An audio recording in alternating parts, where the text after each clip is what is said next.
Yo, what's good, everybody? This is KJ here, and I'm bringing you UGL Finals, but it's a little different. I realized halfway through the video that my audio was not recording, so I'm doing a post-com. And so we're playing Kingrock, looking at his team, the mons that he brought. He brought Pult, Prim, Memo, Terrakion, Rotom, and Whimsicott. So I didn't really think he had too great of Specs Feeny switch-ins, so that's what I decided to lead here. I was trying to set up a situation where I could win with like a later game Victini and Lycanroc. Going in, my game plan was to use Roserade and Feeny to like really whittle his team down, potentially get webs up with the Vikavolt, and Mandibuzz was sort of here for defensive utility, as well as like just being able to like set up Dragapult and stuff like that.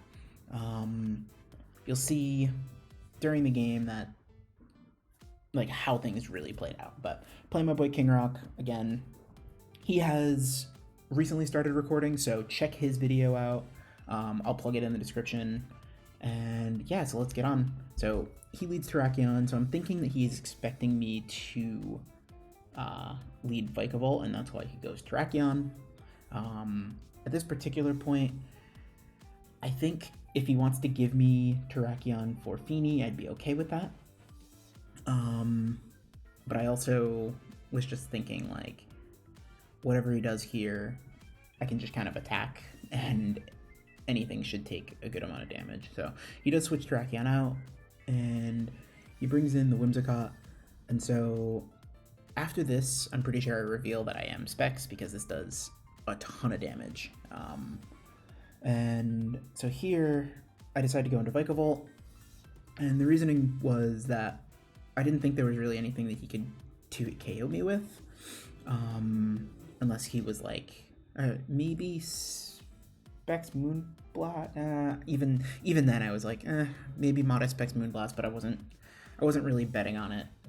Offensive Whimsicott was really good in this matchup, and based on the damage of this switch-in, we'll actually see that he is Specs, but going a little fast, so I'll slow down.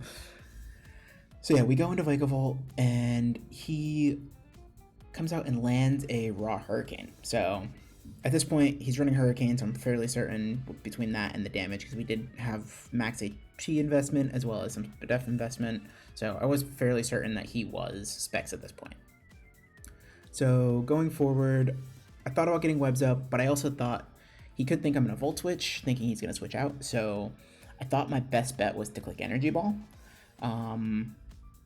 If he stayed in and gave me Whimsicott, that would have been okay, but the potential of him going into something like the the Terrakion or the Mamoswine was pretty likely, in my opinion, especially the Mamoswine. So I do actually catch the Mamoswine here, which was really huge. I mean, Mamoswine and Terrakion put a ton of pressure on my team, and I think like if you look at his team on paper, you would think, okay, Primarina and Dragapult are like the primary problems, but really, because my team was so rock weak, as you saw, I have 3 heavy-duty Bootsmons in this game, but because my team was so rock weak and I didn't have great answers to Mamoswine, it was really tough. So here he goes back into Terrakion, and at this point, I'm just thinking like, I don't want anything to take a Stone Edge. I also don't want to risk him being able to like set up a Swords Dance, because the thing is faster than most of my team. So I stay in. He does land the Stone Edge. So in the original recording, I was definitely a little annoyed because he hit the raw Hurricane and then he hit the Stone Edge, and I was just like, okay, 2 really inaccurate moves. Whatever, it happens. So I go back into Feeny here, and at this particular point, I'm still thinking maybe he's banded, maybe he's scarved. So Moonblast is super free. He doesn't have a resist in this game, so, and I don't know if he had a resist in general, because I don't remember. But he goes for a Stone Edge, he stays in, he hits the Stone Edge. So this this was really frustrating because now he's hit 3 reasonably low accuracy moves, and it was like, whatever. But anyway, we now see that he is sashed, so that's actually really big. And so this next turn is actually the turn that I wish I had back. Looking at this, I was like, okay, Terrakion is still faster than everything on my team since Kingrock, and I think he's going to want to keep it around. So I decide, rather than staying in and attacking with Feeny like I should have, I decide that I'm going to go into Mandibuzz. And this was a huge mistake. So you'll see, I go into Mandibuzz, and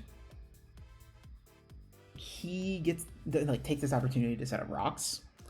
Had I stayed in with, or no, he clicks Stone Edge here. Sorry, so he clicks Stone Edge, yeah. So had I stayed in with Feeny, I probably would have lived, and then I would have been able to just get the damage that I needed to kill this thing, and then I still would have had my Dragapult answer, which was this Mandibuzz, because he ended up being Adamant Life Orb Dragapult, and so Mandibuzz would have been able to deal with it. So yeah, I U-turn there, so Mandibuzz is now taking chip. I did want to preserve Feeny because I wanted it to be able to hit Dragapult as well as be able to pressure the Primarina. Like, being able to resist the water moves was nice, and it was like a secondary check to Primarina after Roserade. So here I click U-turn, and at this point I've taken chip on 2 very important defensive pieces, and for some reason I decided to go into Roserade here.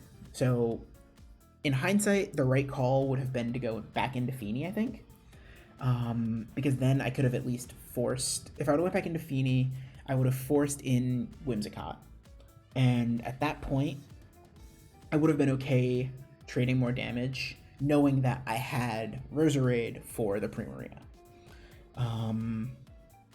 And then I would have still had Lycanroc in the back, and I would have still had, I still would have had the Mandibuzz, so if I would have been able to get a free turn with Mandibuzz somehow with, like, clicking Roost, would have been great, like, something like that. So here he goes into Dragapult, and this was a great play for him.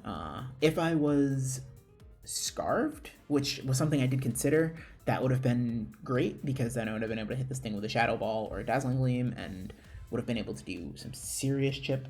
But I did opt for Yachi Berry, specifically because I was afraid of the Mamoswine being able to revenge this. So he does just stay in and click darts, and this is going to do a ton of damage, kill the Roserade, and that's really big because Roserade was my check to Primarina. And that does reveal that he's Life Orb. So at this point, I'm kind of on the ropes because I've let sort of my answers to Dragapult get too much chip. And so the fact that he is darts means that he is also probably Phantom Force. I don't know that for certain, but it's pretty likely. So I think the biggest things that I could have done differently, at least at this point, were not switch Mandibuzz in. I thought he was going to preserve Terrakion, so, like, even though that's a misplay, that's a little different, but then giving up the Roserade basically for free. So yeah, he does click Phantom Force, and I decide at this point, like, to kind of have to keep Feeny around because of Dragon Darts switch-ins and stuff like that. So I decide to go into Mandibuzz and sack this. In hindsight, this is actually another thing I could have done differently. I could have tried to